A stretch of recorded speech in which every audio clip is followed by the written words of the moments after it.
Hey everyone, it's Dennis again. So today, I'd like to talk about feelings, right? Feelings. So, feelings are, everybody has them, but alcoholics and addicts sort of deal with them differently, right? When we get a feeling, if it's a good feeling, we want more of it. We want it more often, and we want it more intense. We don't like good, we like elation, right? And we'll do whatever we need to chemically make that happen.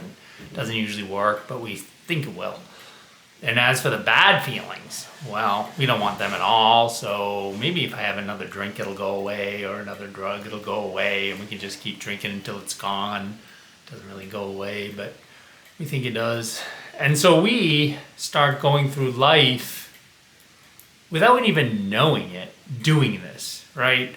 So we're just drinking our feelings one way or another, think we're gonna get more of the good and bad, less of the bad, and it never happens. It just really keeps getting bad, but we have this big lie that we're chasing the really good feelings, especially like the first ones that we got when we used or drank, you know, that feeling of elation and we were on top of the world and stuff. That we just love that feeling. We chase it until it's just gone, but we're still chasing an illusion.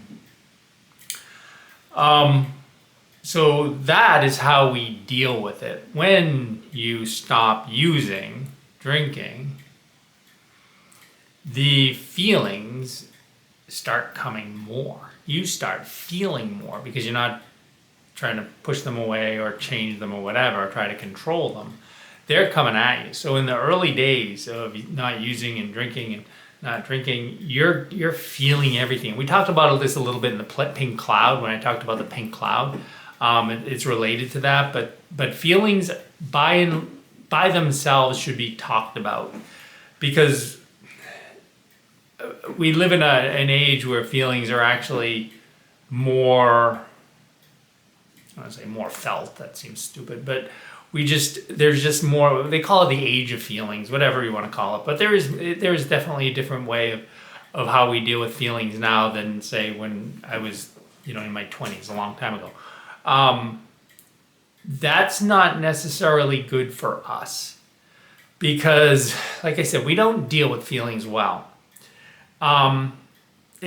So that there is no great answer to this, because there's no way, I don't care how stoic you are, you're still going to get the feelings. The big thing is, how do you deal with them? And the best thing to do is to understand that you are having feelings, right? And what are they? And what is the cause? And, how do you deal with them? They're not going to go away because of this, right? But you do sort of objectify them and you understand them. There are three things you need to know about feelings. Number one, and this is very important, is that they are temporary. They come and they go with the next one, the good one and the bad one.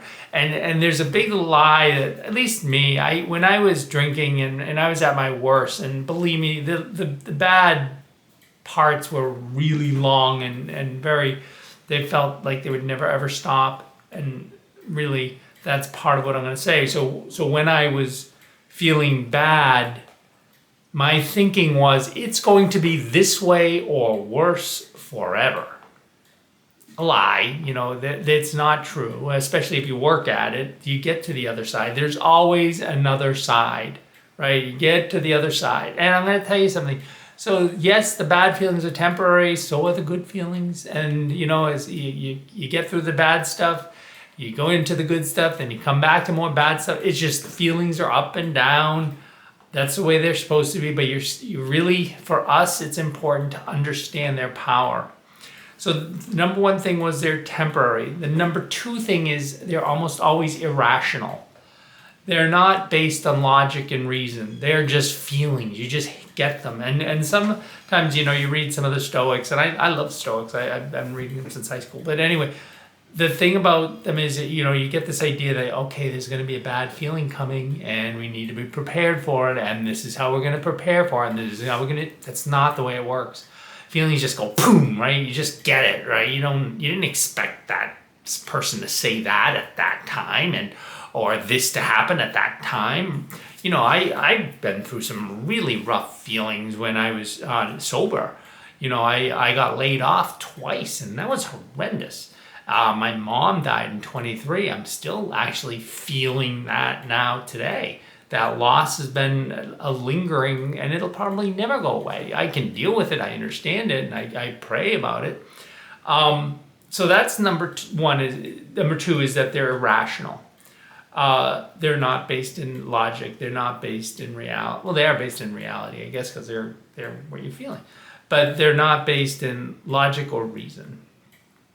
They're just there.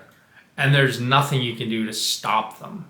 The last thing is feelings can cause really, really bad decision making. So sometimes when you're feeling something, you need to pause. And I'm terrible at this. We work at this stuff all the time. We're never ever going to master it. You know, it's just not, maybe someone somewhere can do that. But I cannot master this. So, but I can understand what's going on. Some feelings are very sneaky too. You know, you don't realize what's happening, right? Say a relationship is going bad and you're not quite understanding what's going on, but you feel it inside you that there's something not right here, and I'm not feeling good about this, and I can't really put my finger on it, but there's something wrong here, and it just sort of sneaks in that way. Or the good feelings too. You're falling in love, you don't even know it, and before you know it, you're on cloud nine in love. So I mean, both ways they can happen to you slowly without really knowing. So they're very sneaky in that way sometimes, and they're also very abrupt sometimes. Like I said, you know, I could have an argument with someone, or somebody just say something to me that I didn't expect, and my thoughts and feelings go into this way. The best thing to do is take pause, to remember that, you know, sometimes you don't need to say anything. Sometimes you can just keep your mouth shut. That's what I used to. When I would be in a meeting or something, and I had a tendency to say things that I shouldn't say in a meeting, and I would write in the margin of my notepad, KYMS, keep your mouth shut. And this is to me, right? So you don't need to react. You don't need to say anything sometimes. It's sometimes better just is as a habit to be more quiet, to say less. It's much safer and better for everybody sometimes. At least for me, it's been better and safer for me to say less.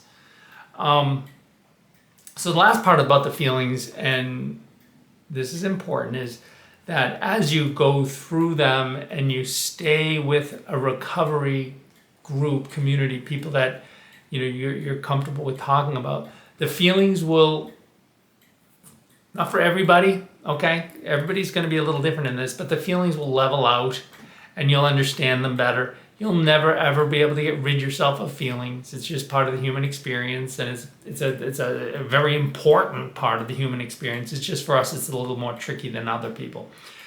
And so you stay with the program, you stay with the community, just people that are also sober, and you get a more peaceful way about dealing with stuff, and you can talk to people about stuff, and it's not in your head going crazy stuff. I have a sponsor, and I can talk to him about anything, and a lot of times it's feelings based stuff. I don't know, this is what's going on, it's driving me crazy, I don't want to, and he'll calm me down, talk me down, and so there is a sort of a solution. But I'm going to be also honest with you. Not everybody can deal with this. Not everybody gets this. A lot of people, even in sobriety, it's like they're tethered to a wild bull and they can't get off it. Some of them don't want to get off it. I have a friend who's really kind of addicted to rage, and it's a terrible thing, but he gets a charge out of this rage. I can't speak for them, and their path is sort of a minority, and my experience has been that most of the people that I have been in AA and in recovery in general, they do find that peace. The problem with the biggest the hardest part of sobriety is the patience that it requires, because nothing comes immediate. Everything takes some time. You get 1 day, 2 days, and you have a march of days, and you march of weeks, and you march of months, and before you know it, you're doing years, and before you know it, you realize, wow, I'm actually where I never thought I'd be. So there it is, feelings. I welcome the comments as always, and thank you very much.